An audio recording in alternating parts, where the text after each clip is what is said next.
This conference will now be recorded. Kishan, I think you are muted. Okay. Yeah. So, okay. Okay. All right. Now, this. Okay. My colleagues will, continue later part of it. So now, let's see one of the things areas we are missing. Okay. Let's see what is our agenda first of all. So, an agenda we have the. Let's see here.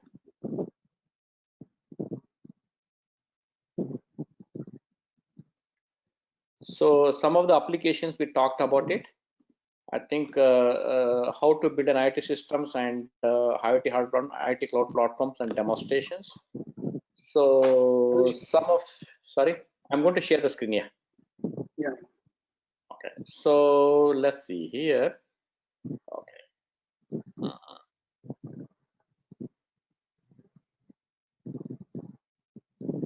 IoT, how to build IoT systems, IoT hardware platforms. Okay.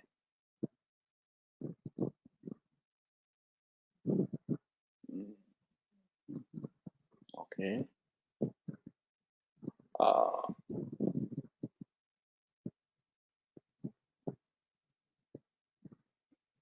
Okay. Basically, just for the logistic purpose,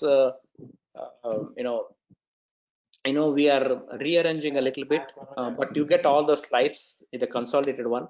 Don't get lost that I'm taking some slides forward and some slides on the backward, because I just want it to be a lab oriented, so that all of you can get something when you go back, whether you teach remotely or when you teach on the line. So let's talk about the hardware platforms here a little bit, and then we move on to the applications. Okay. So let's see the hardware platforms, right? There is one of the platform is thought will do it. So this is the, I want to share the screen here. Okay. Okay. So this is the hardware platform we have. Okay.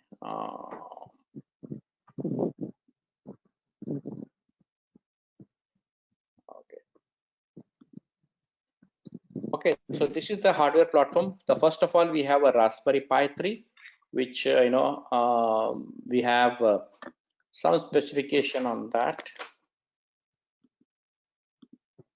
So it has got the 4X ARM Cortex processors. Now we got a Raspberry Pi, the next version, but we have taken the Pi 3 model. Pi 4 has come, and then the 1 GB SRAM. Then it has got the 1.2 gigahertz and connection Wi-Fi, Ethernet, Bluetooth, and then the classic.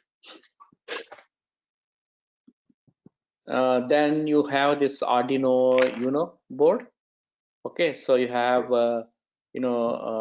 which has got the analog ports, digital ports, then VCC, ground, some LEDs, and switches, just to try it over your IoT applications. This is a very popular platform for the education purpose. This is the one. Actually, they got the ATmega32. Again, is a ARM processor, and then we have the memory and clock of 16 megahertz, and then connections to. But there's no Wi-Fi here. But new board has got the Wi-Fi, which I showed earlier. This is the Node MCU. This is also very, very popular board, which we are now. Our next board is coming out with the Node MCU, which has got the Wi-Fi and ARM processor. So they've got a GPU. Everything is built in here. Yeah. This is what is an ESP8266. Like I was telling you, is there on our board, which in fact, Mr. Bharat is going to show the board how it looks and like, because one of the feedback I got from attendees is that the board was not visible. Sorry about that, but we'll show you the real working board, since he's already set up in his virtual office. It has got a memory 128 KB, then clock 8 megahertz, and the connection Wi-Fi there. Then ARM embed processor. This is the old one. We don't have this one working now, but when I started the IoT applications about 4 or 5 years back, this was the board available. which just has an Ethernet, which Freescale used to make this board, you know. Yeah. So and then we have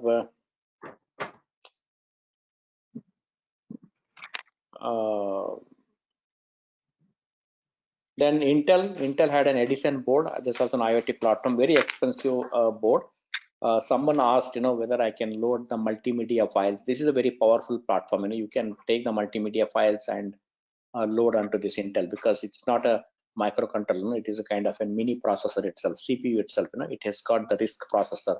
Many of you maybe know that RISC is that reduced instruction set computer, right? It has the inside part of RISC and part of CISC computer. You know?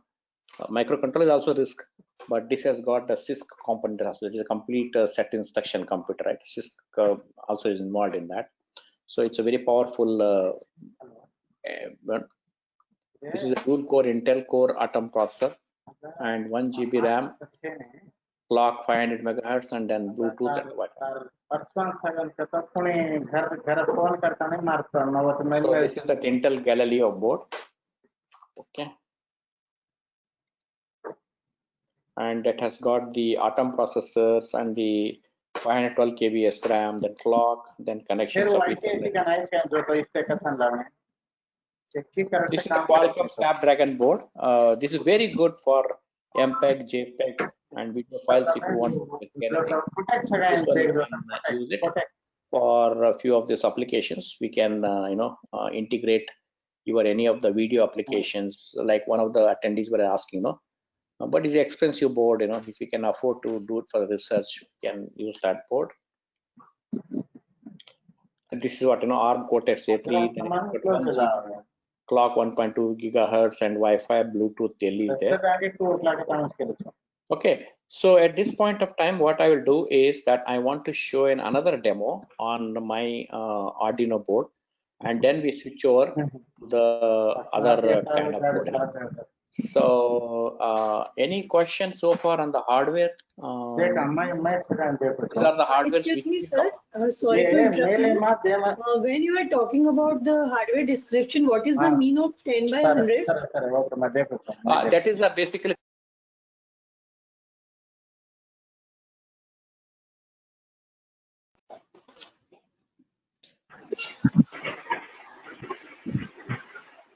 Yeah, sorry. Can you hear this thing, ma'am? Can you hear me? Yes, sir. Yes, sir.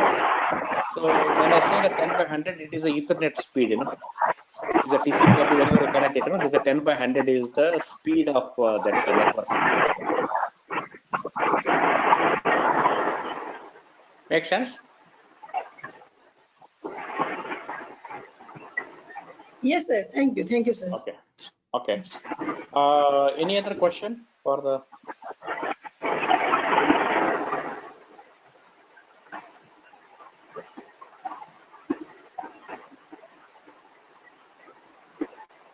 No question. Okay. I think I don't see any question here, chat. Okay.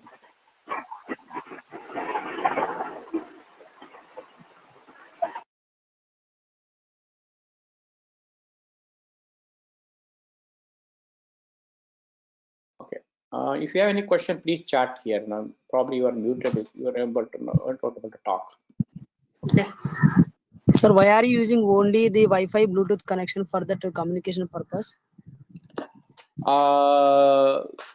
Very good question, but you should have that answer yourself, because Wi-Fi is a very common connectivity, right? Wherever you go, it's a Wi-Fi is there, right? At least in United States, right? Wi-Fi you get everywhere. You go to mall, you go to coffee stall, you go to many railway stations, you go to airport, everywhere the Wi-Fi is available. It's a free Wi-Fi, right? So that's the way of connections. The why I'm using Bluetooth is a very personalized, right? I mean, if you want to connect anything to the mobile phone, is becoming like an IoT device. You know? We can use that mobile Bluetooth. You know, we can use that one. Yes, you're right. In India, maybe we can use the GSM, right? Because LTE is also very popular now. You can use through the LTE, because mobile has become very common tool for India operation test. But it is expensive in US. You know, whenever you want to send any data through the LTE or the 4G, it is an expensive proposition. The reason is that you need to buy a LTE chip and you need to buy a SIM card also, that right? So that's why. Yeah. Make sense? Sir, another question. Hmm. Is it any another processor is there, sir? Like ARM Cortex A53 advanced So we have, processor. yeah, we have another company called ARC. ARC is also making IoT processor, but that is only a software implementation. Still, I have not seen the chipset. They give all the simulation model, and you can simulate in the ARC processor. But if you want to make a chip, they say that okay, you once you prove it, you go to the chip. So it's not good for academic, right? I mean, it's good if I'm a manufacturing company. They give me the software simulation. I can simulate all those risks, bus cycles, everything and all, and then implement it. But when I want to go on production, I don't have a real hardware. ARC is another one. Intel is there, but Intel predominantly for the server market. No, they don't have anything on hardware marketing. Okay, there's another question. Xilinx FPGA board. Yes, Xilinx FPGA we can use it, but any FPGA, which is those of you don't know FPGA, the field programmable gate array, which is basically it consumes a lot of power, because it's real logic, right? I mean, IoT devices, we need to have a very minimum power. It should operate in 1.5 volts or 3 volts, right? If you take any FPGA kind of thing, it takes not 1.5 volts. It takes minimum 5 volts, and power is in probably milliamps. This is all microamps. So it's a power hungry. You can use Xilinx only if you are using for video applications. You have wall mounted power. That's good, because wall mounted power means your 220 volts, right? 220 volts to convert them into DC, and then you convert it to PCB. But here I'm talking, it should work on itself, right? Yeah. Node MCU, yes, we can use it. I think Mr. Bharat is going to show the Node MCU, how we can work on Node MCU. He's got some demo today or tomorrow. He'll show that. All right. So with that, let me show in another demo. So this is in another same Wi-Fi board only. Here I have the Wi-Fi, which is an Arduino board. I have connected through a USB port. This is an USB port. I'm not doing any magic, but it's coming from your sketch platform only. Okay. So I'm just connecting it to the USB port. Okay. And what I do is I'm going to share my screen here again. So I'm just stopping here hardware this thing. Again, I'll come back on the use cases. When we share the slides, remember these are all mixed and matched slides based on your agenda, but I'm just taking a little bit what you call on the fly, because I noticed that most of you know at least on the fundamental level. I need to talk on the lab level, so don't get confused that when you look into slides. So we are just, but we cover up all the slides there. So let's see on the demo. So can you go for another demo? All right. Are you ready? See, someone should say yes on that chat. It's night for me. You guys are still in the. All right. Okay. We have good. They say okay. We'll go ahead. Okay. All right. So let's see here. What I'll do is that again I have connected this board like I shared. I have a light sensor. It actually gives the luminance of the light. It's sensor here. So what I do is that I will connect my the Arduino platform here again. This is the Arduino platform. So you go to the.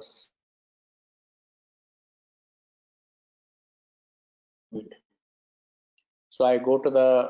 Hope you can see my screen, right? Yes or no? Okay, good. So I'll go to the so go to the file, open the recent. I want to open the light sensor here. Okay. So I go to the light sensor, only one we have right here. Just light sensor here. And then this is our programming. And then let me enlarge it. So again, this is the same Wi-Fi. I connected to my Wi-Fi here. And then initializations, and then the Wi-Fi client. Then IP address, we have given this is the IP address of my computer, and then you see those the syntax of the programming, how we done it, and then we also output it to the monitor here. So monitor as well as to the API to the cloud. So you remember that last time also we talked about this is the API. That means it's tightly coupled to my ThingSpeak, right? This is the what it differentiate between. If you create in ThingSpeak, then it will be different for that. So what I'll do is that I will I already uploaded this program, I guess. Okay, compiling the programming. So this is that, and then now let me go to the. Oh, let me first see that, because before that you should make sure that its board is Arduino NKR Wi-Fi active, and then the connection is also in Arduino here, and then your serial product here. Okay, so okay, and then port is also NKR Wi-Fi 10, because you have to make sure that USB has got that port here. And now what I'll do is that I just see the serial monitor here. See, it's connecting to my Wi-Fi now, right? This is my port here, attempting to connect. Let's see, it should connect now. It takes some time, but it works. Okay. Yeah, it's connected. My SSID Wi-Fi IP address is this, and then I have the intensity of 9.56 here. Can you see it here? Okay, 9.56. So what I'm going to do, I'm going to use the same. This is light sensor actually. It's actually taking my light from my lights here in my home office. So what I'll do, I'll just close it and see that it should not come anything here. I mean, it should change at least intensity, right? I'll close it here. So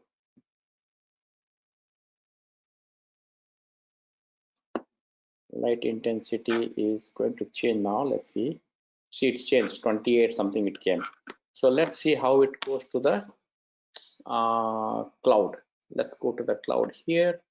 I go to the same cloud here, ThingSpeak cloud, right?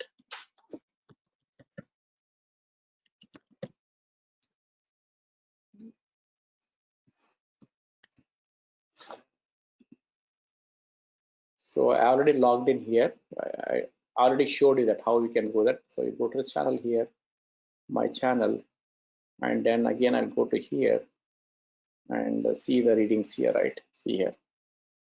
It's again May 11th. That is today. Already I think now I'm in the midnight here. 53 hours, 0053 hours. You see the time stamping also. It's actually 6.26 watt we saw. See again it is going to the readings here, May 11th, 6:32 here, 6:26, and then let me cover up and see if it goes up.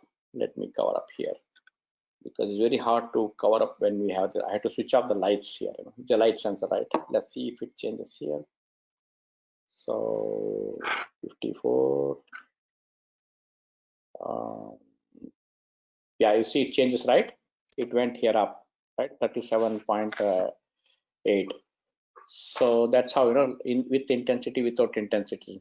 I don't know the logic. I'm not a light expert, but at least you see that changes, right? It's minimum to maximum, If you are studying a physics under light, then you know that why it is coming 37.8 lumens and why it is coming at this. So maybe a physics professor can tell us that. But idea here is just to show, you see, I removed the light and again it came back, right? So it's idea here is that is the yellow, that is the IoT, right? For example, you go to any classroom as an instructor, you can just say that, okay, my lights has to be on when there is a 1-2 students are there. My lights has to be off when there is no one is there. No? So that kind of an IoT, it can be. And then your power supply or electricity department can measure it. Okay, how many times we on, how many times we switch off, and other stuff. So that's the idea. So this again, this is an sensor connected to microcontroller and through Wi-Fi and connect to the cloud there. Okay, so again I'm changing it here. I tried it at the time. I can switch off my lights and then try it out. It changes actually. So you got lot many readings on that. This is now on top of it. We do the machine learning and artificial intelligence. You can take the data. That's where I have 2 students here, and along with the Christian, who's helping me to get this machine learning to that. If time permits, he can share some of the machine learning, but syllabus is for IoT. This one, I don't want to those things. So so that's about the this one. Any question so far? I want it to be more interactive, so that end of the 2 days of our session, you will, at least you should go back and do it in a virtual lab, right? Yeah.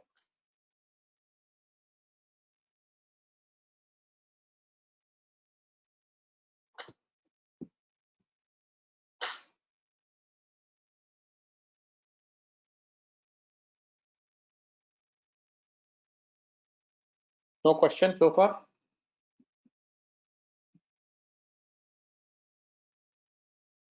Okay. All right. Yes, sir. Sir, I have a doubt. Yeah, go ahead.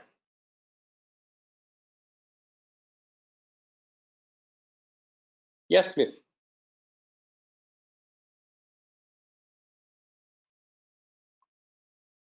I lost you, Raghu.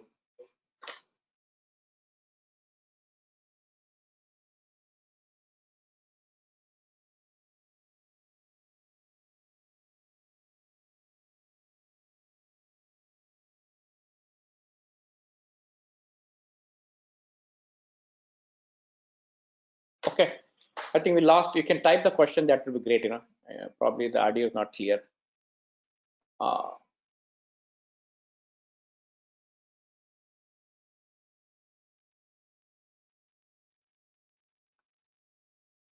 Yes, absolutely. You can do that. It's a very good question. Yes, you can take to the MATLAB.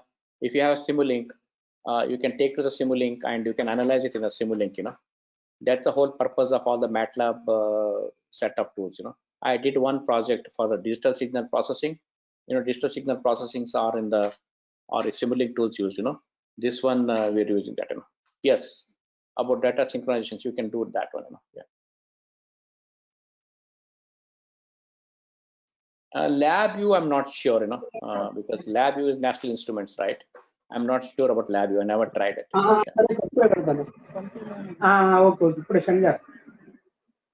Okay. So is Raghu, is Professor Raghu is from Singapore or? Huh? Sorry. Are you from KIT Singapore or what is that?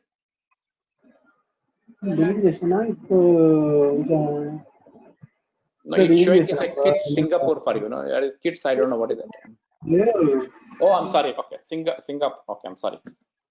Singapore. Okay. I'm sorry. So.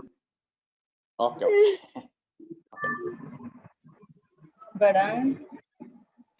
Okay. Okay. That time. Okay. Any other question you have?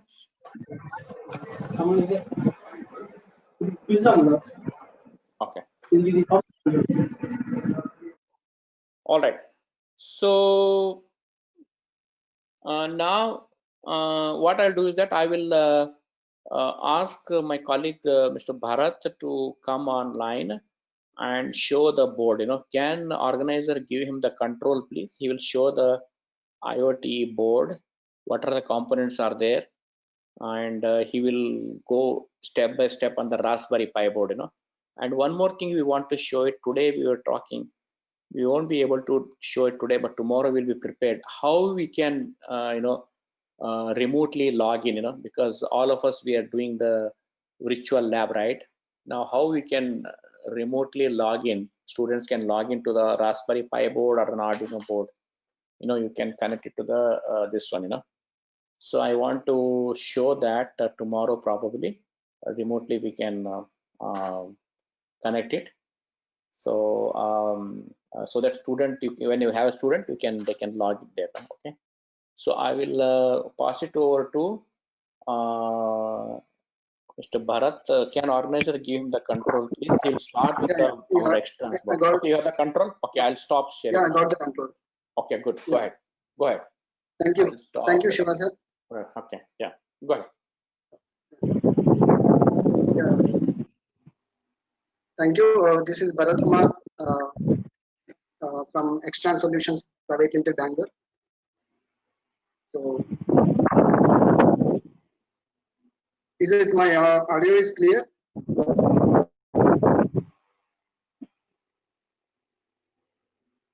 We can hear you. Yeah, thank you. So I'm sharing the screen over here.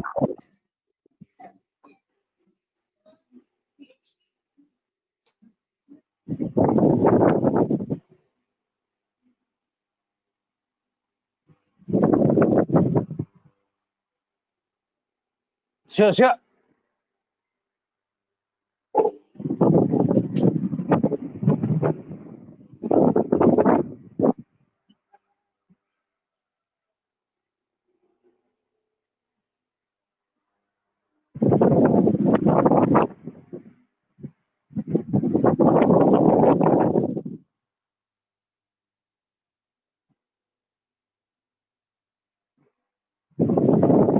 Are you able to see my screen? Yeah, we are able to see the screen. Go ahead, please. Okay.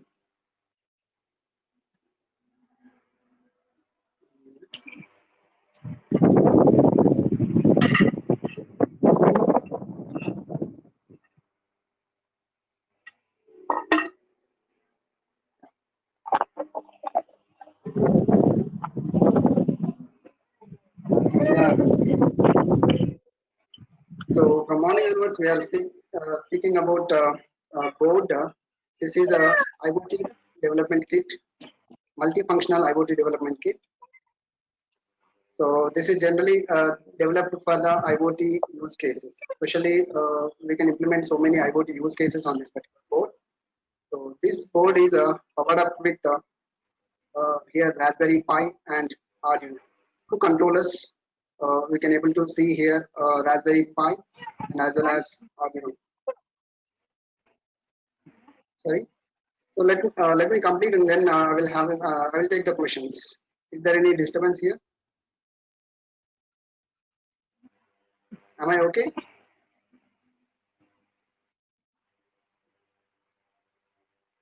Bharat, carry on.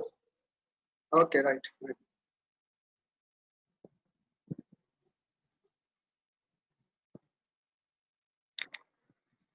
Yeah. So here you can observe that.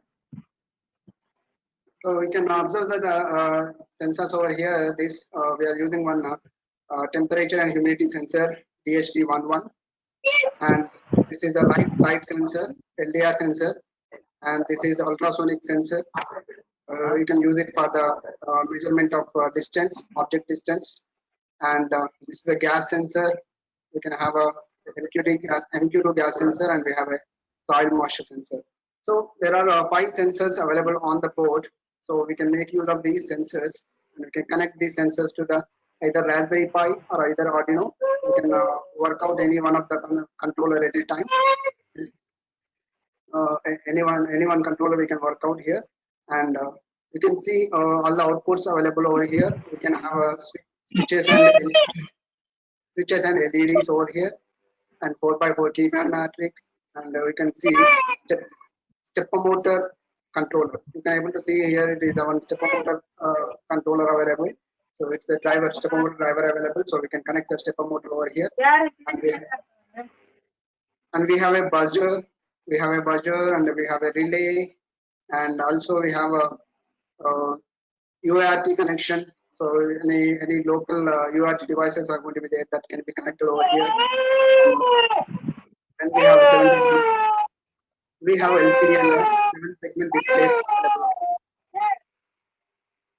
Okay, so this is overall this particular board is going to. I'm getting disturbance.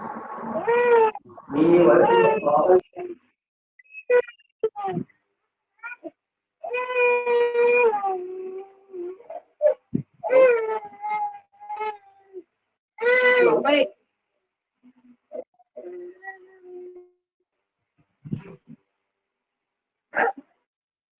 So these are the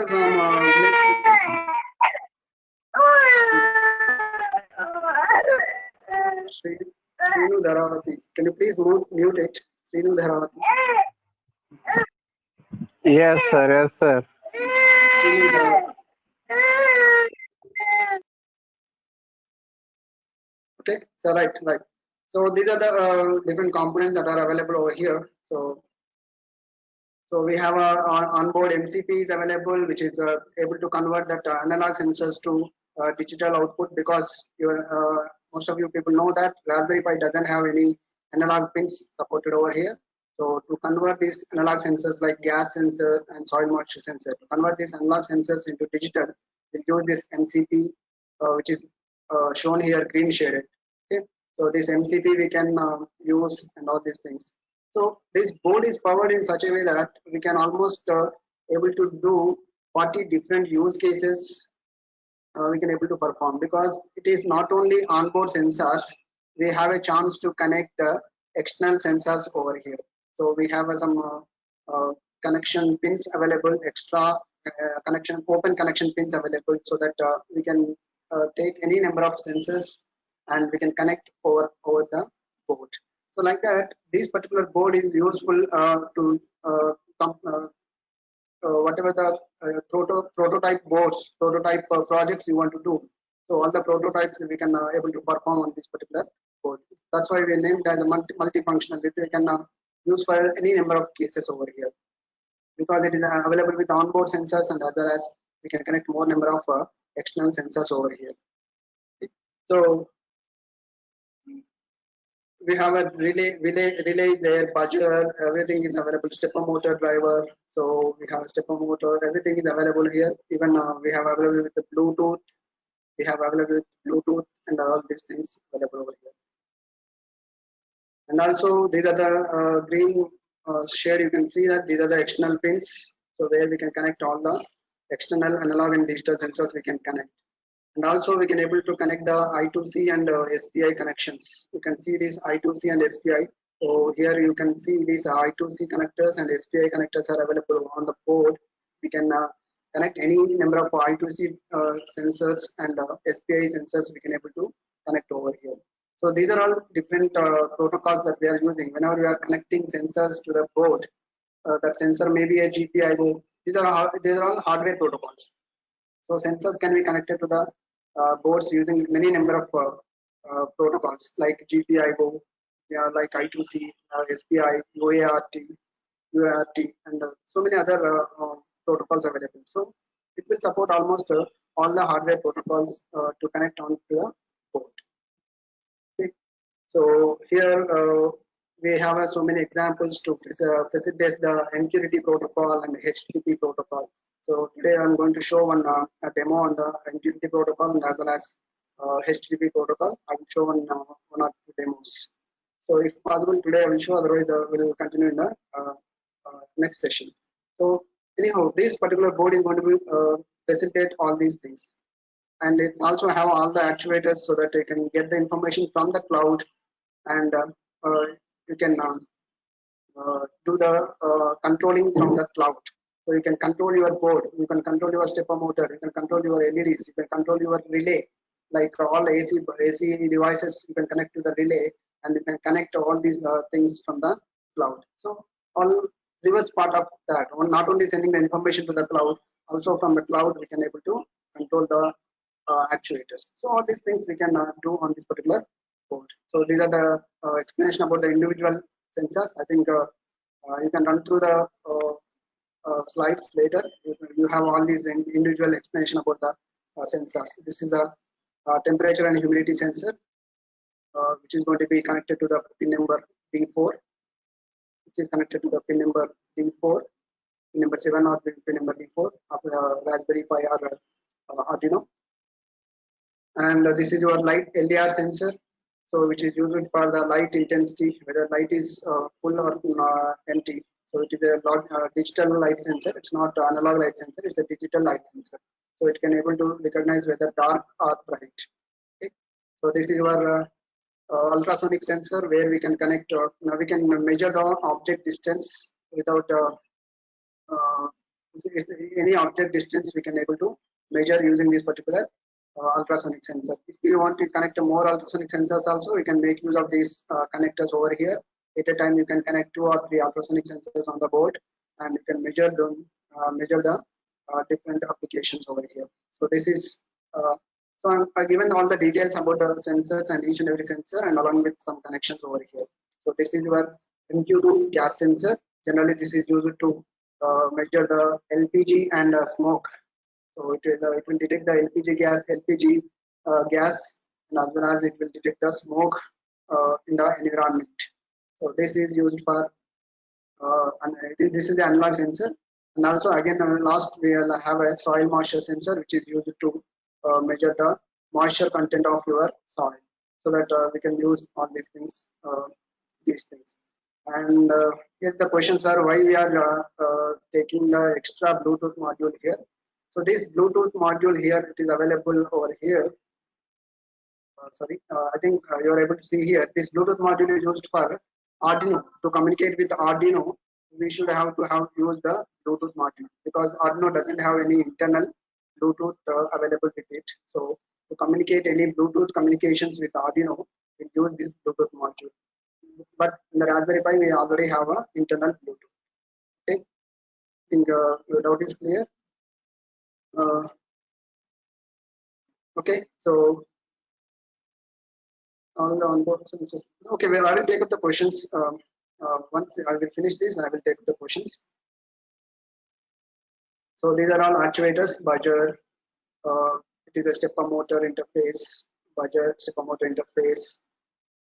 And these are the accessories we are providing along with the kit. Whatever the kit you are seeing above, other than the kit, will provide a power adapter, soil moisture probe, will provide the extra stepper motor, and will provide a USB to mini USB cable to power up your Raspberry Pi, and will provide all the 4-pin relemate connectors, and will provide a 3-pin relemate connector, and will provide a 10-pin FRC connectors. So these are the things that are regarding the board. So now can I take the questions? Okay. What is the maximum power it can supply? Yeah, it's a 5 volts. Sir, in terms of gigahertz. Sorry, in terms of? In terms of hertz. Sorry, it's a normal power supply, board power supply. It's a 220 volt 50 H. Okay. Up to 5 volts we can supply power. Yes, up to Totally. 5 volts we can supply the power. It's nice. It's like a normal adapter. Now, how your mobile charger, how it is going to supply the charging to the mobile. Yeah, same like that. It will 5 volts power supply will be supplied to this board. Okay. What is the internet speed it required, sir? Minimum internet speed. It's completely Raspberry Pi. So how a Raspberry Pi will work, same like that. It will work. So it depends on your internet connection. So it will support up to whatever the high speed internet you have. It will support up to that high speed, because internally it will connect to the Wi-Fi only. Okay. Okay. Thank you, sir. So yeah, can we simulate IoT systems before implementing hardware such as Arduino? No, simulation part is not available. Can we run both the control at a time? Yes. Can we run both the controller? Means we can connect the Arduino to Raspberry Pi, and we can control that Arduino through Raspberry Pi. different between servo motor and stepper motor. Stepper motor is going to depends on the number of steps. So it is we can calculate the rotation size and everything we can calculate clearly. But whereas servo motor is having only angles, so it will have a 90 degrees, 180 degrees, directly it can rotate. So that is the difference. And again, servo motor doesn't require any drivers. Drivers are not required. We can directly operate with the 5 volts in a servo motor. Whereas stepper motor, we require a special driver to connect with the controller. So can I add Bharat something here? Yes, yes. So yeah, like he said, stepper motor and this one controller doesn't need any driver. You can directly connect to that. And also there was a multi question also, okay, multi-processor. Yes, you can do that. We want to connect Arduino board and the Raspberry Pi board together, but somehow the bus is not compatible. The data bus and the address bus is not compatible to that. Yeah. And there was one question. I think there's a repeat question or something. Cost of this board. Actually, this is the cost and all. No, we can take it in the offline, because the whole objective of this course is to make this learning curve. Why we are demonstrating this board is everything is there on the board. So we want to keep that commercial discussions off the line. I gave my contacts, or Bharat will be given the contact. We can take the offline, please, because I don't want to make this as in commercial, So we can take it after the course. If you're interested, we can talk about it. The whole objective is we want everyone to get access to this board, access to virtual learning and other stuff. Any technical questions, we'll be happy to answer. Yeah. Go ahead, Bharat. Okay, thank you. So this is the details about board. So next, I'm going to log into my board. So before going to that, I want to show the hardware board through some camera. So I'm using my mobile camera over here. So I want to show the board here through camera. So let me switch over to that. So here,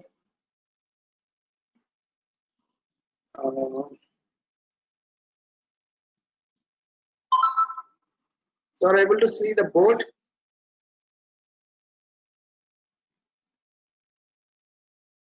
So can yes, okay, right. So here this is a board, hardware board here. You can find out the Raspberry Pi over here. You can find out the Raspberry Pi, and then you can have a Arduino here. So somebody asking that whenever I want to require two boards, I have a USB cable over here, and I can connect this USB cable to this particular Raspberry Pi here, and we can operate Arduino and Raspberry Pi both at a time, so that we can read the sensor information through Arduino. From that Arduino, we can read it to the Raspberry Pi, and we can operate. Okay, so and then you can able to see this. This is your temperature and humidity sensor, DHT11, light sensor, and this is your ultrasonic sensor, distance measurement sensor, gas sensor, and this is your soil moisture, and this is your Bluetooth. Everything is there. So on the right hand side, you can able to see that this is your UART connection. This is your buzzer. I think it is little bit not clear because this wiring is little obstructing. So here this is buzzer, and this is your relay. So relay, we can connect any AC devices over here, and this is your stepper motor driver. So you can connect your stepper motor, and you can do whatever the motor related operations over here. And we can connect servo motor, we can connect DC motor, all the motors we can connect over here. And these are the different 4x4 matrices. And this is your ESP8266. So especially I'm concentrating on this. Why? Because Arduino is not IoT device until unless it is not able to connect to the internet. So to provide the IoT connection to the Arduino, we'll use a Wi-Fi device called ESP8266. You can able to see this black color chip. Small sensor is small chip is available over here. This is ESP8266. So this ESP8266 is used to provide the Wi-Fi connection to the Arduino, so that we can send the information to the cloud. So now I'm going to show how to connect to this board and how to execute the program. So before that, any doubts?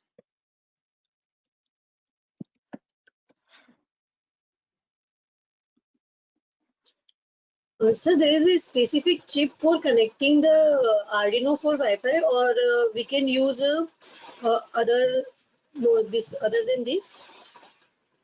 Yeah, actually, ESP8266 is the mostly used. 99% the people will go through the ESP8266 to connect the Wi-Fi to the Arduino. Okay, so but there is a one more possibility is there.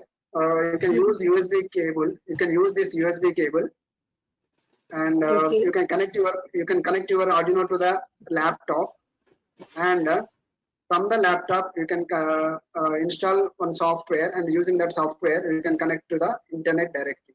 So without any Wi-Fi device, you can connect to the internet.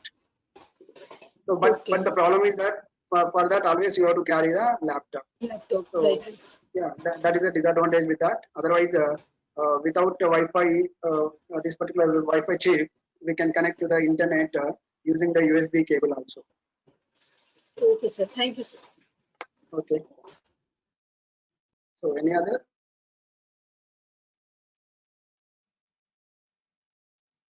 Right. So let me go through the board login. So to log into this particular board, I'm using the Raspberry Pi connection over here. So wherever the board is having this Raspberry Pi, so that this Raspberry Pi internally having some port called VNC. So the people might have heard about it, VNC server. So the Raspberry Pi is enabled with the VNC server. So once, what? How much, sir? sorry. How much Rajan sir? Now, how much cost? I'm not getting you. Hello. Yeah, hello. Sir, little bit small question. That bird, how much cost, sir? Market is available. Yeah, so I think Professor, we are actually like earlier I said, can you hear me? I have channels from Guntur. Yeah, no, can you hear me? From Guntur, sir. Yeah, can you hear me? Can you hear me? Bharat, can you hear me? Yeah, I can hear you, sir. Okay, sir, the questions to the price and all, we actually want to keep it, offline because this is more of a technical sessions. Maybe if you are interested, then me or Bharat will give the email address. You can contact sir later because we want to make more on the technical sessions, right? Okay. Yeah, I think that's fine. Yeah. Okay. Go ahead, Bharat. Yeah. So let me go through the VNC server. So I'm shifting from here camera to other places. So I'm just I'm removing these slides. So here from the startup menu, so I'm just opening the VNC viewer. So you can observe this app here, VNC viewer. So this is a app provided by the Real VNC people. So you can download your Real VNC and you can create an account in the Real VNC. And after creating the account in the Real VNC, you can download two things: VNC server and VNC viewer. So all our kits, whatever the kits just now you have seen, all the kits are provided with the VNC server, and it is connected to the cloud VNC server. So here people has to observe two things here. We can connect the VNC locally, and as well as we can connect the VNC through cloud. So all our kits are enabled VNC through cloud. So that VNC is providing connections of two types. So you can connect the VNC through the local network, and also we can connect the VNC through the cloud network. So all the I'm using here VNC cloud network. I will show you that how to enable the cloud network. But before that, I'm just logging to my board over here. So by clicking on this VNC viewer, you are able to See, these are the two. Presently, there are two Raspberry Pi kits available. So one is named as IoT, and another is named as Raspberry Pi. Okay. So presently, I'm logging into the IoT board. So this particular Raspberry Pi board, I'm logging into. So just double click on that particular login. So whenever it is you are logged into that, it will ask for the username and password. So here the username is Pi. Always remember that this username is Pi, and password is this is the open password. But once we have given the connection, we'll give a separate password for the each and every person. But presently it is a open password. So it is a Raspberry Pi and Raspberry. So by clicking on OK, so now you can able to see I'm logging into Raspberry Pi. So I think 1 minute.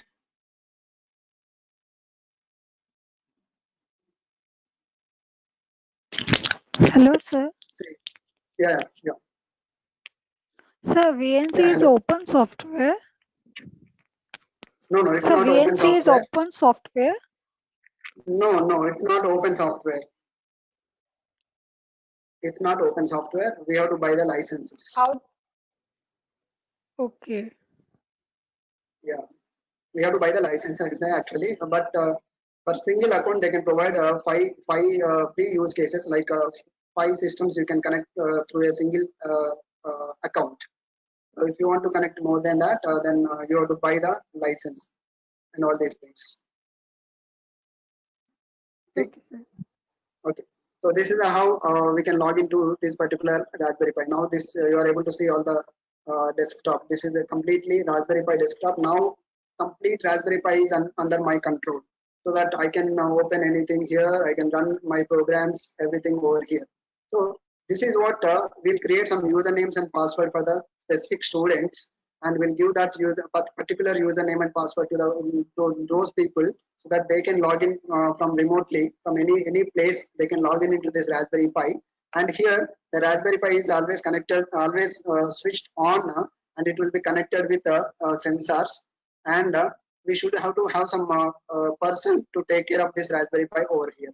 So like that, will make the virtuality 75% will make it as a virtual lab.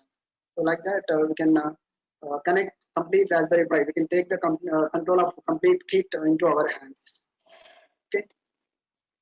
So let me show. So now I want to show a small demo on the Arduino Uno. So using this particular board, I want to show some small demo on the Arduino Uno. So let me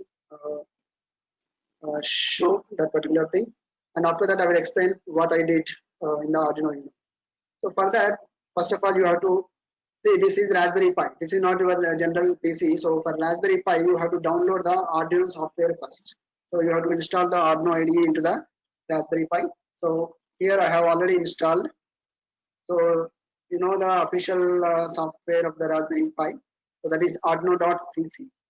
You can connect to, you can go to the link Arduino.cc, and there you can able to open this particular. You can download the Arduino software from that. So here, particularly for Raspberry Pi, you have to download the Linux ARM32. So Linux ARM32-bit. So this particular Arduino software you have to, because Arduino is supported by so many things. Arduino is supported by Windows 64-bit. Arduino is supported by Mac. Arduino is supported by Linux system. And in the Linux system, this Raspberry Pi will comes under the ARM32 model. So this Raspberry Pi will comes under the ARM32 model. So that's why we have to download the Arduino software, which is related to Linux ARM32 model. Okay. So I already downloaded and installed the software. So you can go through the, this is the Raspberry Pi menu. You can go through the programming, Arduino IDE. I think you are following? Yeah. Yeah, okay. So in the menu, programming, Arduino IDE. You can open this Arduino IDE here. Now I'm controlling my Arduino through Raspberry Pi. So now I'm everything I'm doing with the Arduino. So I connected all my sensors to Arduino, and I'm controlling my Arduino through Raspberry Pi. So everything is possible through VNC again. So I'm connecting Raspberry Pi through VNC, and I'm connecting the Arduino through Raspberry Pi. and I'm controlling all the sensors which are connected to the Arduino. So this is the concept over here. So let me, it will take some time to open the program. So let it be open. So meanwhile, any questions? Is there any option for open source? Yeah, that's what. If you want to do a personal, that VNC is providing 5 accounts, 5 systems free.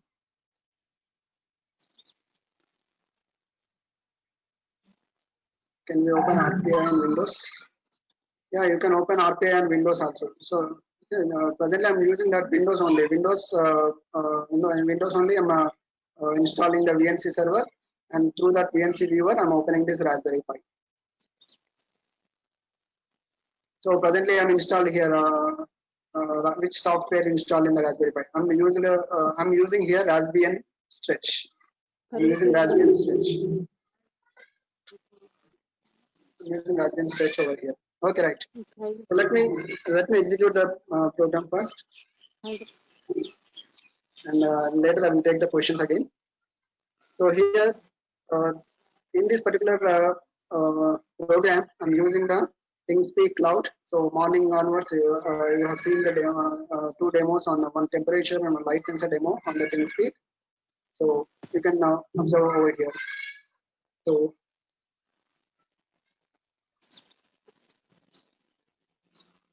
yeah. So these are all the libraries that I'm using to connect different sensors. Actually, this program is intended for connecting 5 sensors. Whatever all the 5 sensors that I have, I'm connecting here. So you can see, observe these variables: the temperature, humidity, light, temperature, humidity, light, and this trigger pin, distance, echo pin. So these are all different sensor things that I'm defining over here. Okay, so I can, sorry. Okay. So and you can observe here. I'm connecting my access point. Morning you have seen that I'm connecting my access point over here. So this is access point name and access point my Wi-Fi username and my Wi-Fi password, and this is the API key. So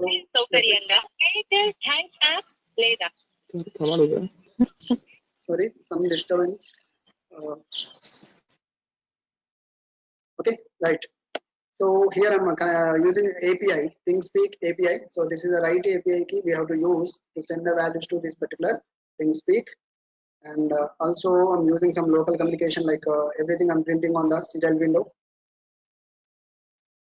Everything I'm printing on the serial window using this serial.begin. I think my screen is a little bit stucky. Yeah, now you can see. And also I'm using some AT commands to connect to the cloud.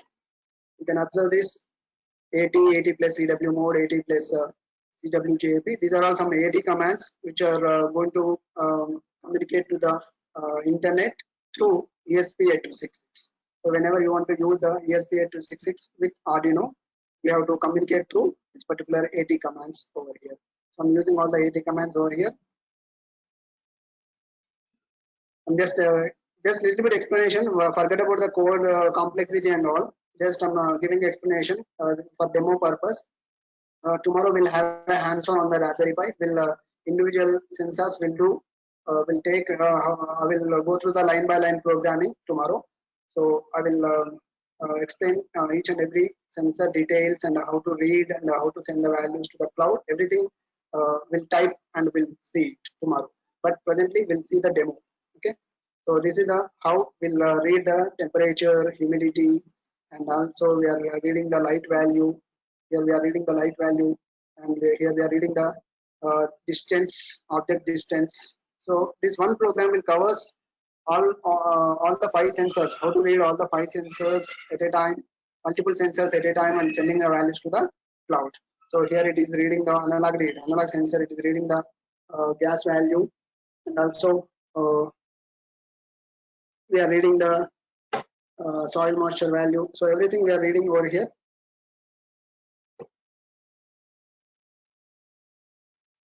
Okay, so this is a moisture value that I'm reading, and this is the place where I'm sending the values to the cloud. I think this is the line you can observe clearly. I'm highlighting this because this is important for us. I'm writing a API called get. I'm writing one command called get/update. So this will update all the values to the cloud. So how I'm updating? I'm updating using the API key. I'm using one source called secret key called API key. So using this key, I'm sending the values. How I'm sending the values here?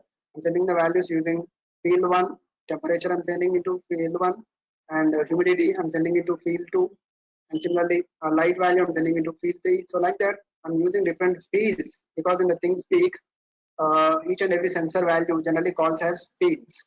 So I'm sending all the different sensor values into the fields. Okay. So we'll share the codes also. Don't worry. We'll share the codes also. You can analyze later. You can analyze it later. But presently, at least top layer of the program you have to understand. My intention is to understand the top layer of the program. Okay. So don't worry about the coding and all. Okay. So here this is the other commands where we are using the host. What is our host is api.thingspeak.com, and we are using some port 80. So this port and host are and this is my data. So whatever the data that we are sending this. So how we are sending this using this ESP86. So your USB86 will print the data to the cloud. So this is the where we can use this particular ESP8266 to send the to the cloud. So this is the program. So let me dump the program into the Arduino Uno. So how to dump it? Here we have a tools. Here we have a tools, and you can see first we have to select the board. Which board you are using? So earlier Shiva sir has given the demo on a Wi-Fi 1010. So that is a Wi-Fi board, but here it is a Uno board, Arduino Uno. So first you have to go for the board and you have to select the Arduino Uno. You are seeing one dot here, so that we selected the Arduino Uno board. Okay, and selected the Arduino, and you can select the port because you connected the Arduino to the Raspberry Pi of USB port. Raspberry Pi USB port you connected. So automatically when you connected, it will highlight like this. See, this /dev/tty/sem0. So this is Arduino Uno. Nothing but you have to select this port, then only we can able to dump the port into the Arduino. So just select this. Okay, so these two things you have to do. One is you have to go for the tools, you have to select the board, and you have to select the port. These two things we have to do before dump the code into the Arduino. Okay, so let me dump the code. So this is the code upload. So this second symbol, right arrow mark. So this will use it to dump the code into the Arduino. Let me dump the code. I'm just click on the upload. So it is uploading the code. So it will take some time. So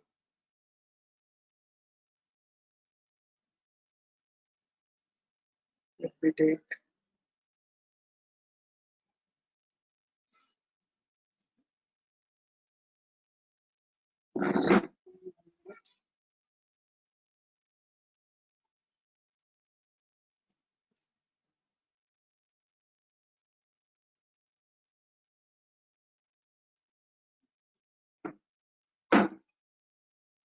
one minute. Tools.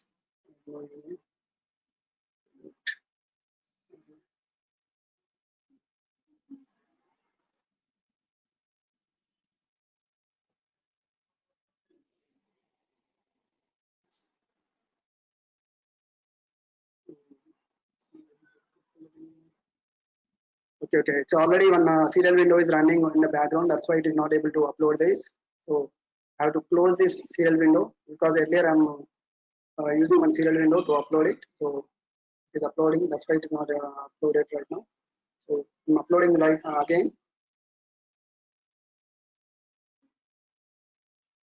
See, now it is uploading,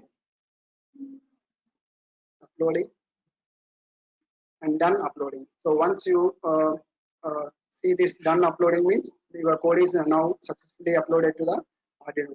Now you can go for the serial monitor and go for the serial monitor over here. You can click on this serial monitor. It will open one window for you. So it is seeing it is connected to the OY. OYI means here it is successfully connected to the internet. So it is connecting Srija and this one Wi-Fi. It is connecting to the Wi-Fi. It is measuring the temperature as 30.5. Humidity is 65 and the light is presently 0. So and all these values it will send to the cloud. So let me open the cloud also so that we can see whether these values are updated over there or not. We'll see. So let me open the cloud part. So this is my cloud part. So where can I see this? See, it is 148 up to 11.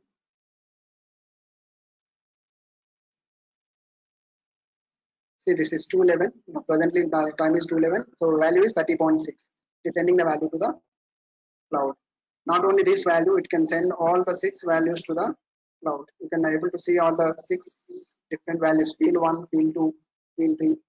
I think you are able to observe this, or otherwise, this is a field 1, field 2, humidity. You can able to observe this humidity, and this is light intensity, and this is distance.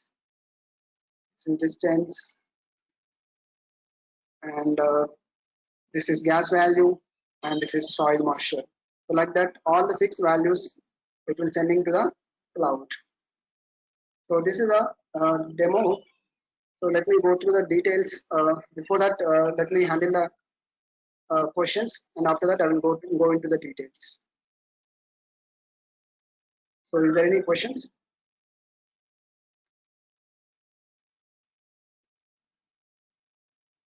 Hello.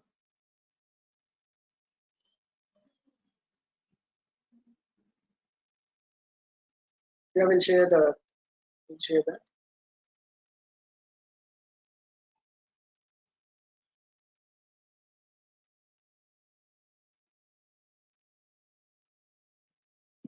Yeah, Sakshi, that this program is for Arduino. Yes, this program is for Arduino, and we'll connect the Arduino to the Raspberry Pi, and we are sending the values to the cloud. Yeah, your perception is right. Okay, sir. Thank you. Okay. Shall we edit the graph X and Y scales in ThinkSpeak website? No, actually, settings that you have to do some settings over there, but we never tried in that angle. So because it's already looking good, so that's why we never tried in changing the XY axis. Maybe there may be a possibility in for setting the XY axis. Okay.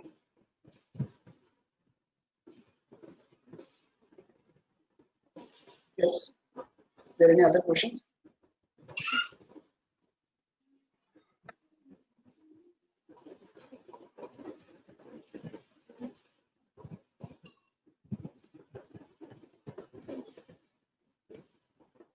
Sometimes lag occurs in ThinkSpeak. Yeah. Now I will share the details. I will share about the features of ThinkSpeak. Why we have to. Let me go back to the PPTs and I will explain. Because before that, I want to show some real time. Because from morning onwards, we are speaking theory. So that's why. Just I want to show the demo first, so that the people can get a small interest, and then we'll go for the theory. So that what we have seen in the demo, I will explain the theory. All right. How many channels? Yeah. Yeah. So okay. Yeah, I see some questions here. Okay. Yes, sir. Priyakant, how many channels are supported in ThinkSpeak?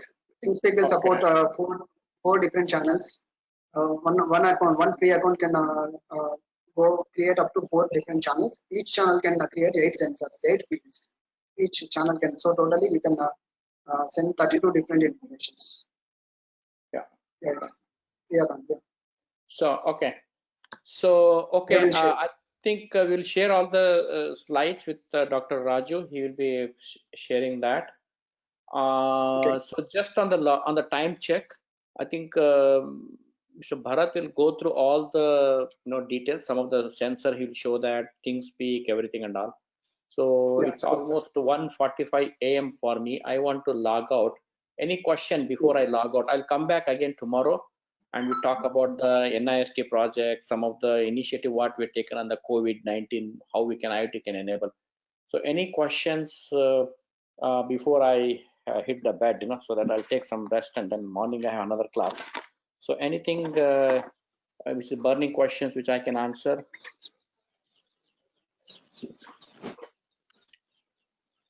And both of the contacts will be available, so you can contact me. I'm just writing it one more time here. You can contact me or Bharat in case if you want to have this. Yeah. Bharat.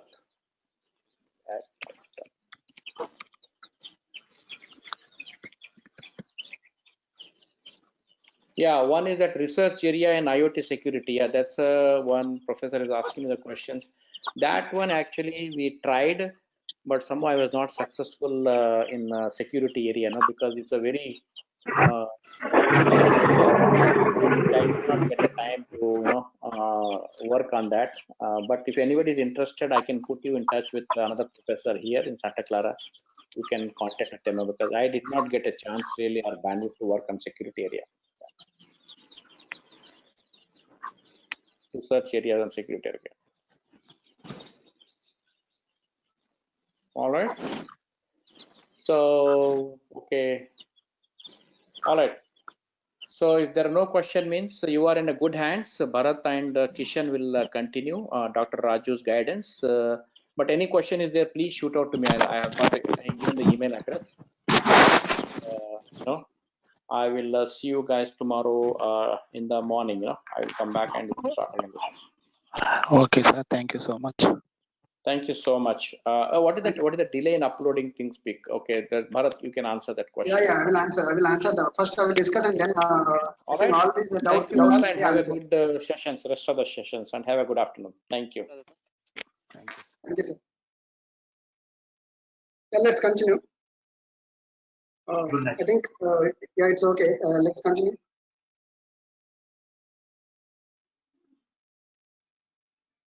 Yeah, Shiva sir has left. So let's continue the session. So I will open. I'm going back to my slides. Okay.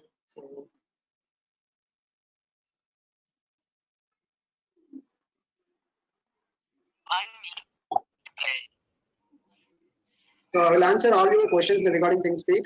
So just wait for a few minutes.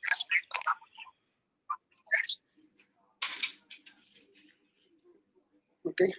So we already seen this accessories included. Yeah. This is what is ThingSpeak. So let me continue. I think my voice is audible. Can you say yes? Can you type yes? Sir. Yes. Yes, Okay, yes, sir. You. Okay, thank you. Thank you. Thank you. So here, ThingSpeak is one of the IoT platform. So which yes, sir. Yes, sir. Yes. Yeah. So mainly this is basically used for the educational institutes. Most of the educational institutes will start their startups whenever they want to continue into IoT. So this is one of the best platform to start with. And one more beautiful thing about ThingSpeak is it will support the MATLAB. Most of the academicians maybe they know about the MATLAB very well, but we are not aware of MATLAB. We will work on the embedded C. So we will work on the embedded C. But anyhow, this particular ThingSpeak is a best platform which will support the MATLAB analytics. So that you can whatever the data you are getting into the ThingSpeak, you can do analytics in the MATLAB.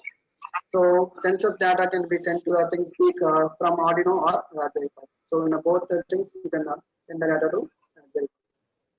So before going to do this thing, I will share what are the things that are required about the ThingSpeak.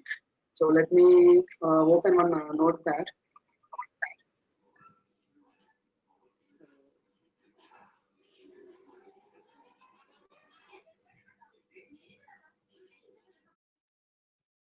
I think. Let me. Yeah. So generally, ThingSpeak will whenever you create a one account, it will support 9 million messages per 3 million messages per year. So these are the some points regarding the ThingSpeak. So it will support 9 million messages. Will support 9 million messages. That means every transaction will consider as a one message. For example, you are sending the information of temperature. The temperature, sending the temperature is one, and receiving the temperature is one more transaction. So like that, it will support 9 million transactions per account. And once you create the account, it will give the 3 years of free access. So once you created the account in the ThingSpeak means it will give you 3 years of free access for each account. So that account, but here is that each year you can take only 3 million messages. Out of 9 million messages, you have to make use of 3 million messages per year. So totally 3 years per year, 3 millions into 3 years. So totally 9 million messages it will show. Okay. So in the ThingSpeak, generally we'll create the channels. Generally these channels are nothing but your project name. Generally whatever the project that you are handling, so that generally the project name is generally created as a channel. So the terminology that is used in the ThingSpeak is called as the channels. So for each account, we can create a maximum of 4 channels. Maximum of 4 channels we can create per each account. Okay, so for each account, you can create a maximum of 4 channels. What is each channel is having? Each channel is having again. Each channel is having 8 fields. What is this field means? Field is a terminology which is used to hold your value. So what are the values that you are sending to the ThingSpeak, that will be hold into the fields. We can call it as sensor values. What are the sensor values you are sending that are going to be stored in the field? So what is this field? Each channel is having 8 fields. Like that, we can able to create up to 4 channels. So 4 channels into 8 fields. 4 channels into 8 fields. So totally, we can send 32 sensors information. We can hold 32 sensors information in a ThingSpeak. This is the maximum. And then one of the final one, very important is delay. So whenever you are using a free account, the delay is 15 seconds. It's too large because it is a free account. So they are not going to allow you to send the information after every second. So it is a maximum delay of 15 seconds. Within the 15 seconds, if you send if you send multiple values also, within the 15 seconds, it will take only one value within the 15 seconds. And next value, it will take after 15 seconds only.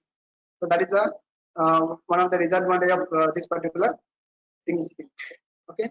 So maximum delay is 15 seconds.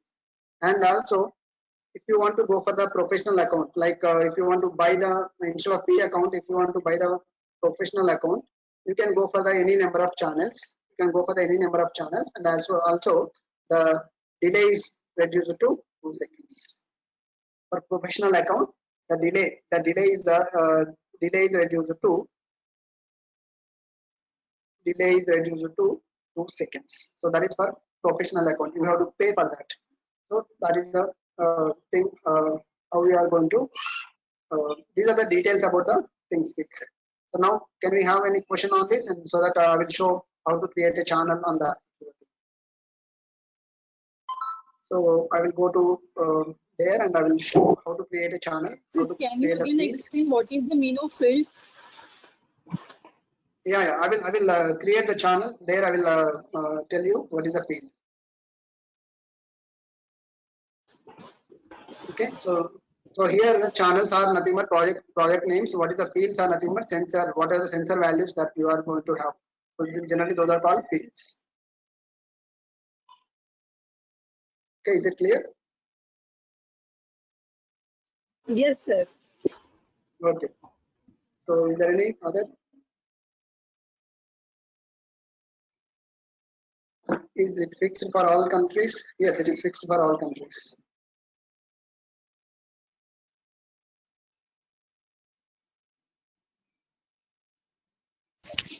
Hello, Yeah, hello.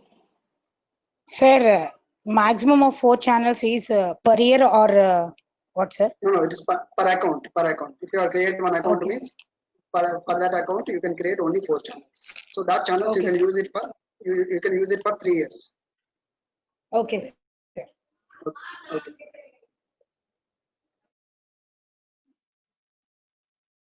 Yes, just now you have showed in the program. Yes, yes. Okay. So let me go through the how to create the channels and all. So let me go through that. So these are the things what we have to do before entering into this.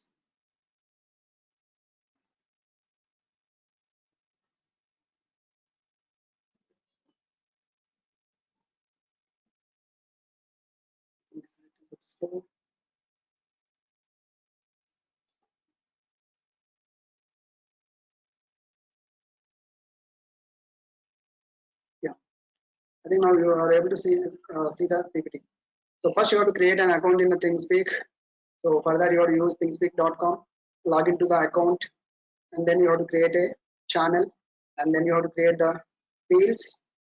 Once all these are created, then you have to go for you have to note down the channel number, and you have to note down the write API key and read API key. So I will tell you what are all these things, and you have to note down the MQTT API key. Then you have to write your program. So what is the program that you want? Whether you can write the Python program or whether you can write the embedded C program. If it is Arduino, you have to write embedded C program. And if it is a Raspberry Pi, you have to write a Python program. So these are the things that we have to perform about the ThinkSpeak. So let me go through the creating the new channel. Okay. So let me open the browser. So here, let me open the new browser here. Just you have to type thingspeak.com. I think you can observe this. Here it is thingspeak.com. So this is the API. I'm typing it in Notepad. I'm typing here it is. I will save this Notepad and I will give this Notepad later. ThinkSpeak. So this is the URL for entering into the ThinkSpeak. thingspeak.com. So once you are entering into the thingspeak.com, you have to sign in. Here sorry, I'm getting some disturbance. 1 minute.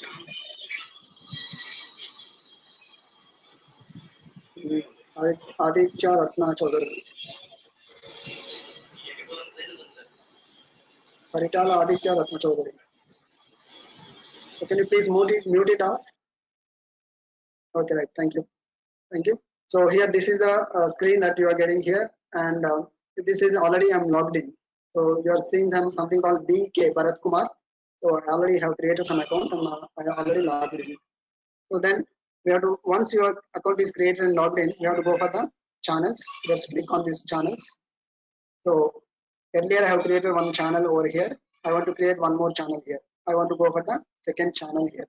So just click on the new channel. So these are the, when by clicking the channels, you will get first page, you will get like this. Just click on the new channel. By clicking on the new channel, you will you can able to create the second channel over here. I'm creating one channel called IoT. Okay, I'm creating one channel called IoT. This is my channel name. Or not, otherwise, I will do one thing. I want to do a project called Smart City. So this is my project name, Smart City. I'm giving a project name over here, and this is to prototype. This is some explanation that I'm giving to prototype Smart City model and perform this particular project to prototype Smart City model. This is the description about your project. Okay. Yeah, this is the name of your project, and then we are giving some description over here. And after that, we'll create fields. So earlier, some persons asked, what are the fields? So here the fields are sensors. So in my case, earlier you have seen that what are the sensor I'm used, temperature and humidity sensor. So I want to make the field 1 as temperature, and to create the field 2, just enable this checkbox. Enable the checkbox, and you can write here it is humidity. And similarly enable this checkbox. Write down light sensor. I want to hold the light values, and I want to create one more. I want to hold the distance values. And some I want to hold the gas value, that is a LPG gas value. So let us change it to LPG. So I want to hold the LPG gas value, and I want to hold the moisture value. So something like that. Here, according to my kit is having 5 different sensors. So I'm creating all these variables. So depending on your project requirement, you can create any number of sensors over here. The maximum you can go up to 8. You can observe here, one channel can have maximum 8 fields. So these are the maximum sensors you can create in one single channel. Okay. So after this, you can go down.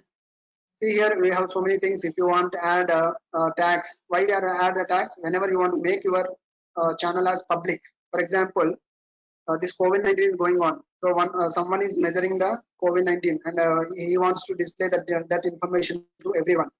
Like some information he wants to display to everyone. So in that case, he can add some tags so that the people can search with your tag. So that is, the tag is used for searching your channel. You can ask here, and you can create some link to your channel. Whenever by clicking this, it will open your channel directly. It will open your messages for the channels, and you can create a GitHub link. You can create a GitHub link for your channel, and you can create a location where you are in deploying your project. For example, this smart city.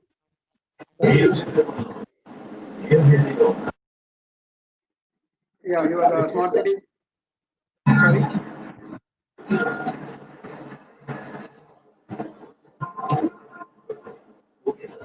So Totapalli Vinay Kumar. Can you please mute it out?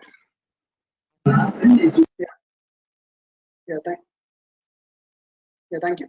So you can provide your latitude and longitude so that you can see where your particular device is located. So you can create a video regarding your channel. You can create, and you can give a video URL over here, and you can finally save channel. See, these are all the things that you will know while doing the things. You will know about all those things. And one more thing is that you can able to make your channel public or private. So that we can see later.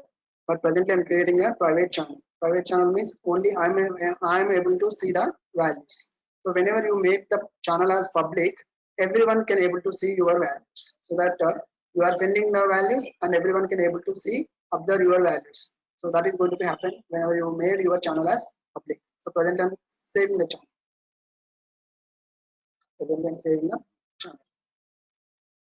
See, now you can able to see all the 6 windows. Field 1, temperature.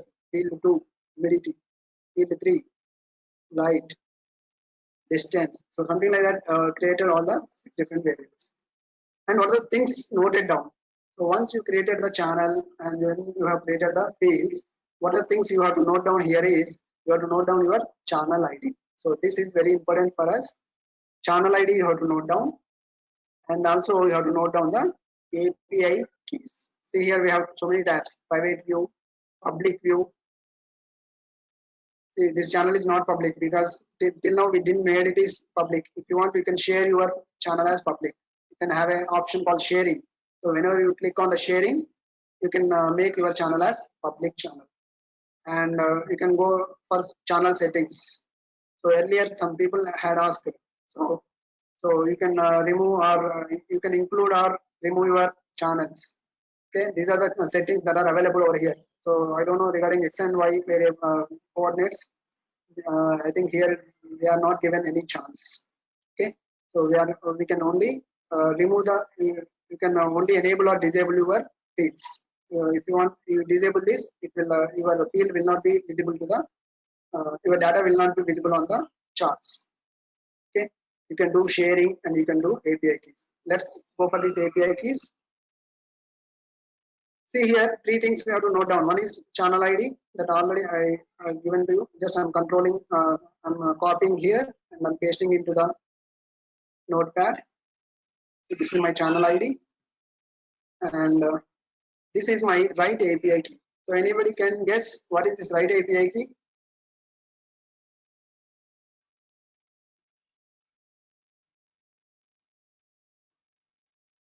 So this write API key is the one. Yeah. After saving the channel details, we got the channel ID. Okay. So once you are, whenever you want to send your values to the cloud using the program, in the embedded C program or Python program, you have to use this write API key to write your values to the cloud. So that is the write API key. Similarly, there is some opposite one is there, read API key.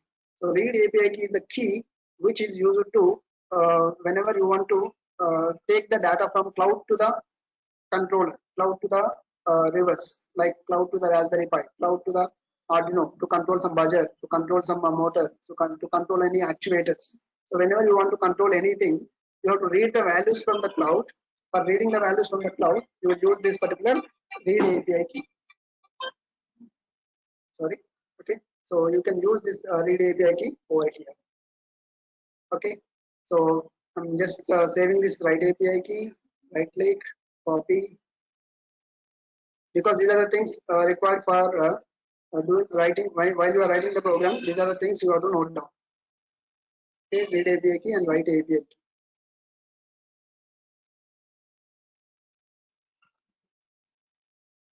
Okay, so this is channel ID, and this is your write API key, and this is your read API. So other than this, there are one more thing is required. Morning you are asking about some protocols.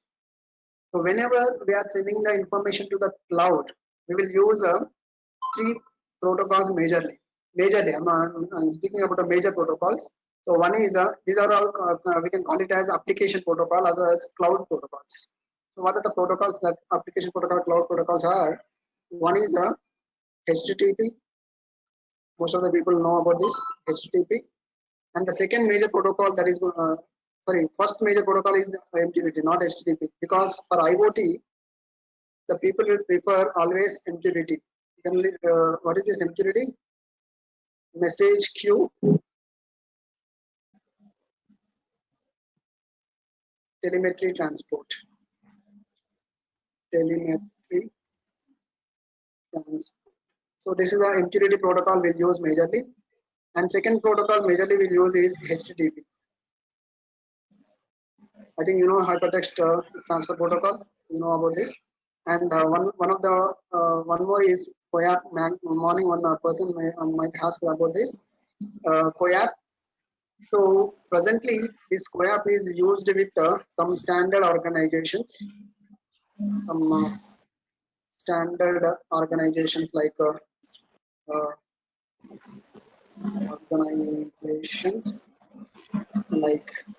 OCF,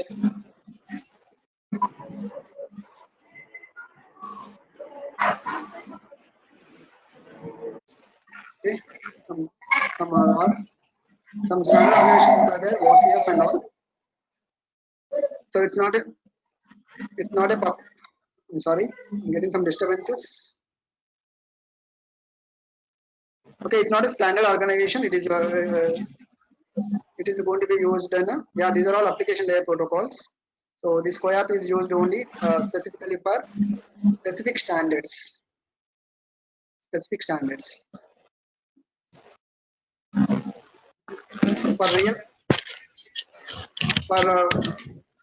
For real-time applications, we'll use MQTT protocol majorly.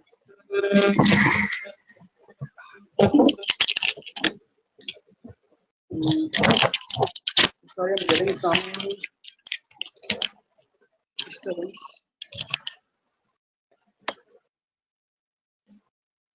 Okay, so these are the protocols.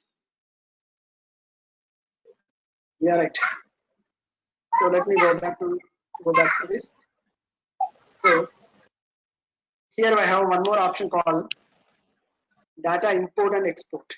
So once, for example, you are sending the information for last 1 month, and now you want to download that particular files. You want to download that information into your local system for doing some machine learning algorithms, for applying some ML algorithms, for applying some analysis, for doing some analysis and all these things.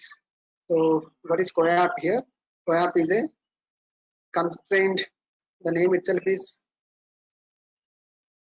constrained application.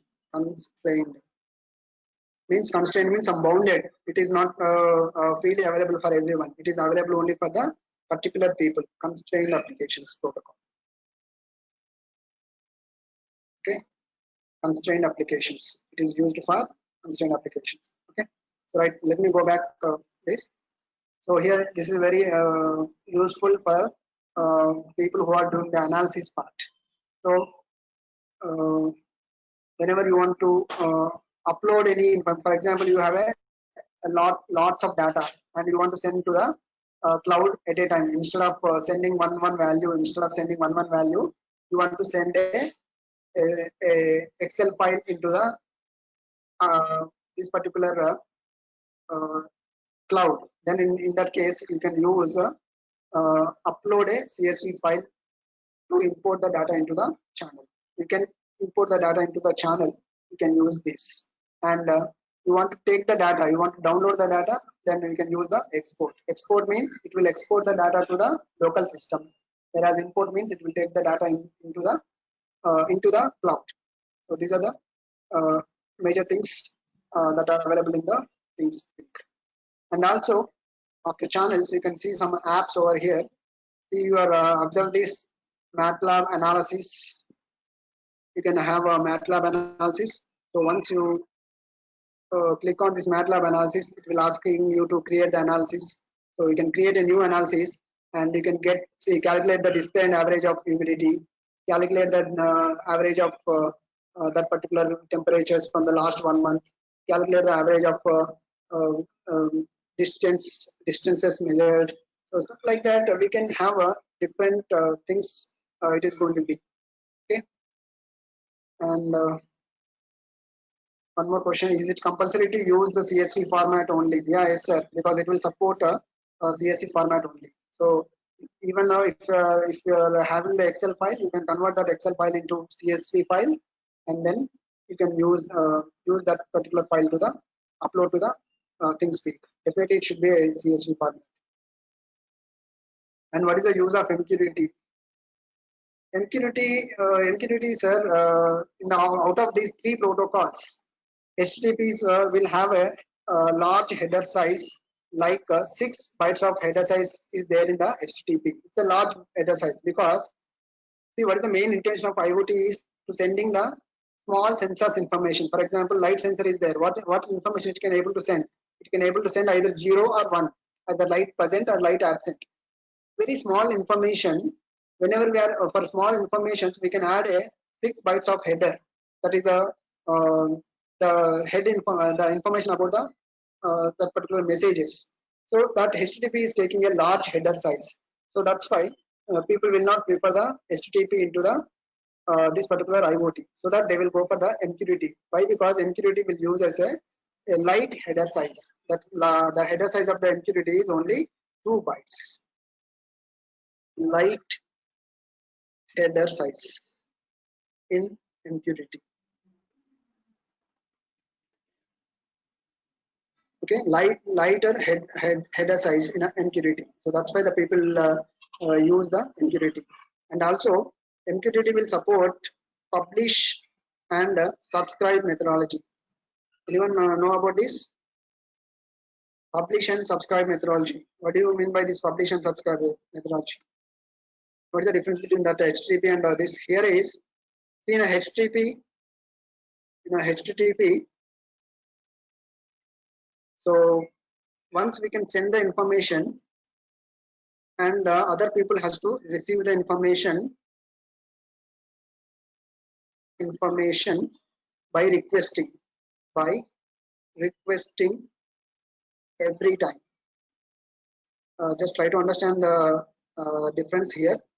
In HTTP, whenever any information is there for any particular user, they have to request the cloud every time for getting the information. So it is requesting every time. So that requesting is going to be waste, because that is going to be whenever even though information is available, until unless the client is requested for the information, then only he will get the information in the HTTP. Whereas in the public and subscribe, without requesting, once subscription is done, okay, once subscription is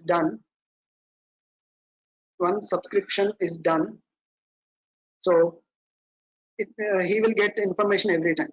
So we'll get information continuously. We'll get info continuously. So this is the one of the two differences mainly between the HTTP and the MQTT. And people may ask COAP. COAP is also, again, it will take the 4 bytes of header size. It is in between the HTTP and the MQTT. That's why, but COAP is very constrained. The people, it's not a publicized, not a too public. That's why for critical applications, for the people who are really using the standard applications, they will use the COAP as their protocol. And this MQTT is generally used for more public informations. Okay, and also one-time subscription. The advantage of the MQTT is, if you are subscribed for the one time, you will get information without any request. So that is the one of the beautifulness of the MQTT compared to the HTTP and COAP. Even COAP is also a request and response based. We can call it as HTTP is a request and response type, whereas your MQTT is a publish and subscribe model. Okay, so this is the information about the ThingSpeak.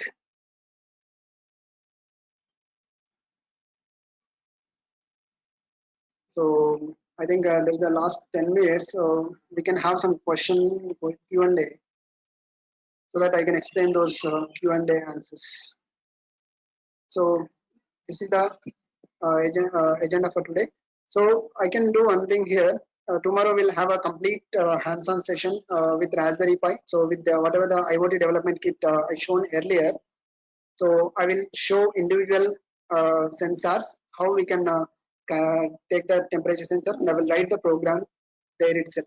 I will type the program, each and every individual line I will type it, and I will explain what we are doing in the while we are taking the information. And also tomorrow I'm going to use the cloud call UBI dots. Anyone heard about this? UBI dots. So if anyone is interested, you can verify that what is that UBI dots and all. Tomorrow I will show you how to create the account in UBI dots, and as well as how to create all the things to the these things. And also I'm using Python. I'm using the Python for tomorrow's demo with Raspberry Pi. I will use the Python program. So this Python program will do hands-on. Like each and every line I will type and I will show the output. And one more question. Morning, one person asked that what are the programming languages preferred for this IoT? So generally, most probably, if you take the most of the boards, expensive boards, like morning we have discussed something called Qualcomm Snapdragon, Intel Edison, some ARM embed. So these are all the boards will use a language called embedded C, or they will use a CPP, C++, embedded C or embedded C++. They will use for most of the cases, and a few boards when they will use the Java. But the thing is that making use of those boards is very complex operation. Whenever if you are new to the IoT,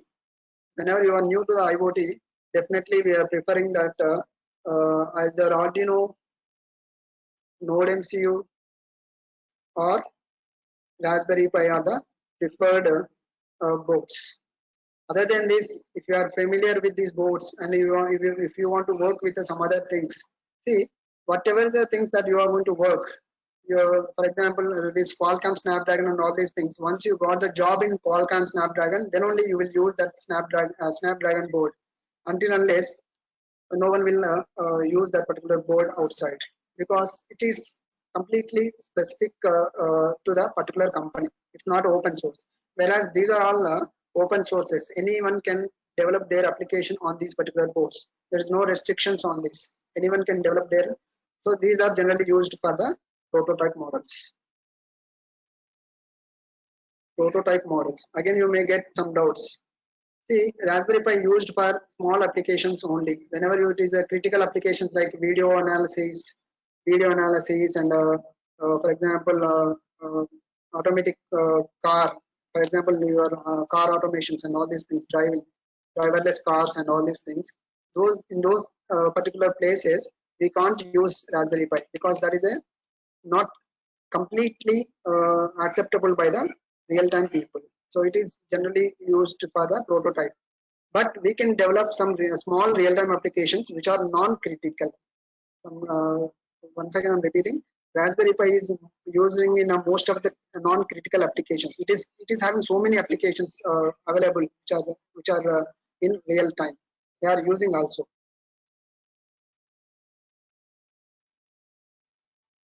Okay. So let me take the questions. So please help in local navigation applications in the campus. Yeah, we have so many things: smart gardening, water management,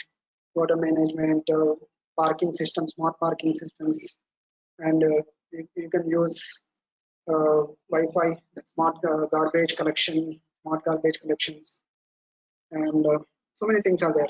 So many things we can do in the local campus.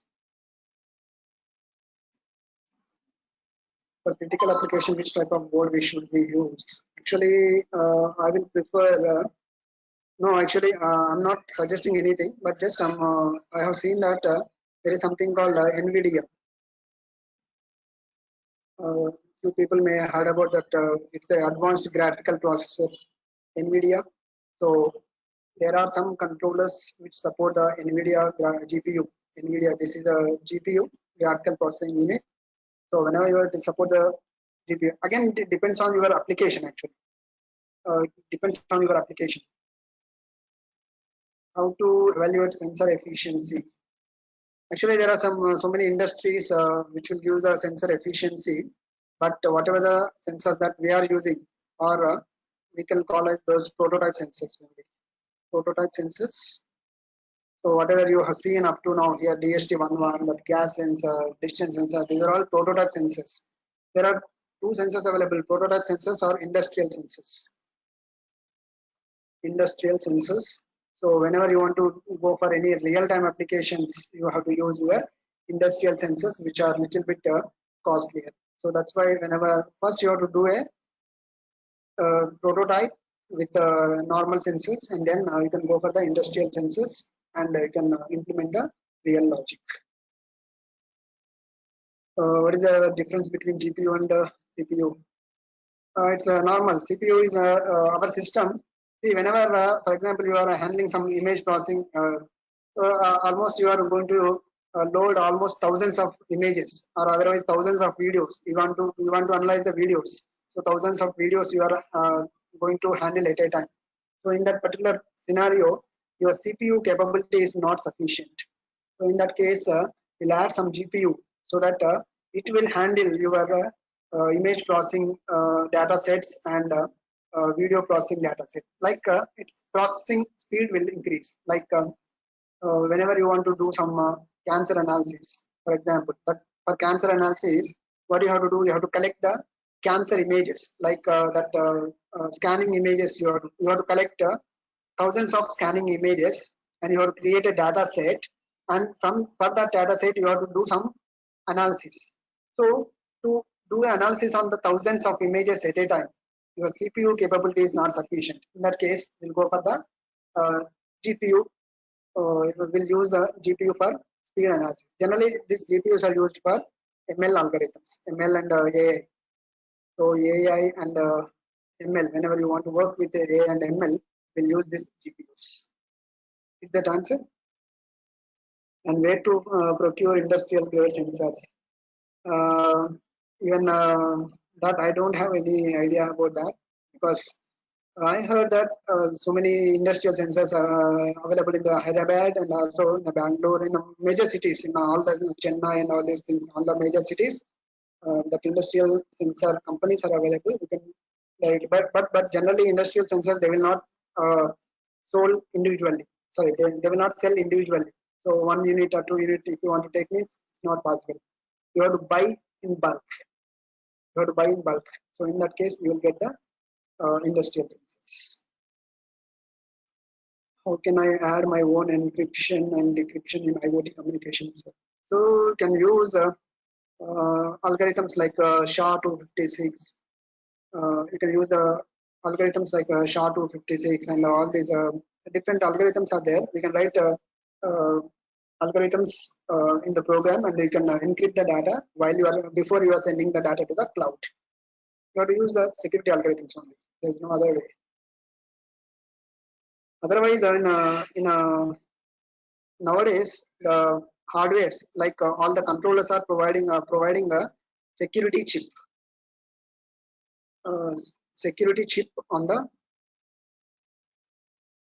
They are providing some security chip on the controller hardware itself. They are providing all these things, and they can do that one. And okay, next, by default, how much data we processed at the edge computing? See, edge computing means it's completely depending on your local CPU. So how your CPU is capable of, how CPU or GPU, whatever the CPU or GPU. Generally, you know what, why edge computing is do for, whenever you have a huge data, in the huge data, we have so much of unnecessary data. So whenever you have unnecessary data, to remove that unnecessary data, so to remove the empty spaces, to remove the null values, to remove the data redundancy. So all these things, instead of performing all these operations in the cloud side, we'll do all these operations on the edge side. Edge side is nothing but local computer. We are going to do all these operations, and after that, the final data we are going to store it in the cloud, so that we can reduce the burden on the cloud. So that is the main intention of the edge computing. Okay, is it answered? NIT IoT. Okay, next, what parameters should meet RPI to connect any hardware? I didn't get this question. Can you elaborate? What parameters should meet? I don't know, because generally whenever we connect a hardware means we'll connect only sensors to that. So sensors means sensors will available in the 5 volts, 3.3 volts. So this particular Raspberry Pi will support only these two particular voltages. If the sensor is again in the recent days, the sensors are available in the 1.8 volts also. The sensors are available in the 1.8 volts, but 1.8 volts sensors are not supported by the Raspberry Pi hardware. So that we have to use a specific different advanced ARM processors to handle with the 1.8 volts sensors. I think attendance that corners will take care of that. So, okay, sir. So, is there any other questions?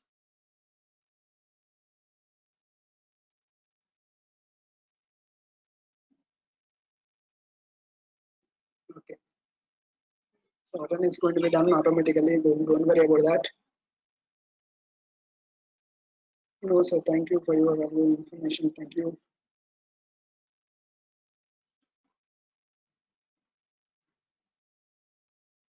Okay. Thank you, sir. Thank you, sir. Okay. Again, now we'll close the session and Yeah, we'll close the session. If no more questions are there, we'll close the session.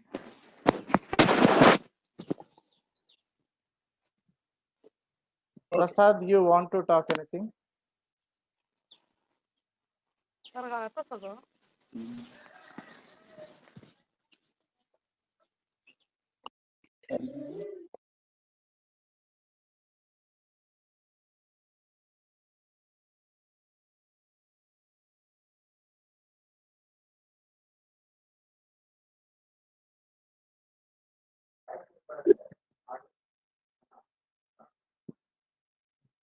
think I can stop the share screen.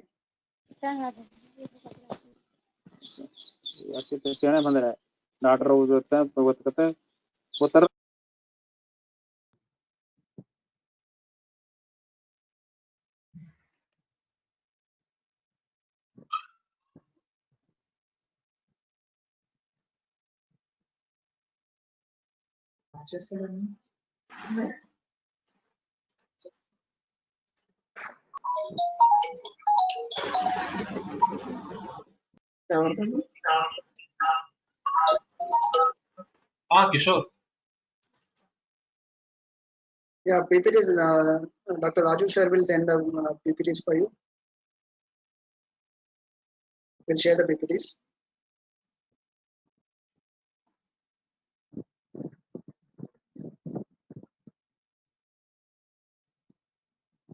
Bharat sir, send the PPTs to my mail. Okay, sir. Fine. Or you can send it to Shivakumar sir. Shivakumar sir can send it to me. Yeah, okay, sir. I will discuss with Shiva sir and I will send. Okay, you can send it. And tomorrow we'll start sharp at 10 o'clock. Okay. Okay, sir. Fine. Okay, then right. Okay, sir. Sir, if possible, send the PPTs by day or session wise, sir. Yeah, actually, we have all 2 sessions, day by day sessions, day wise PPTs.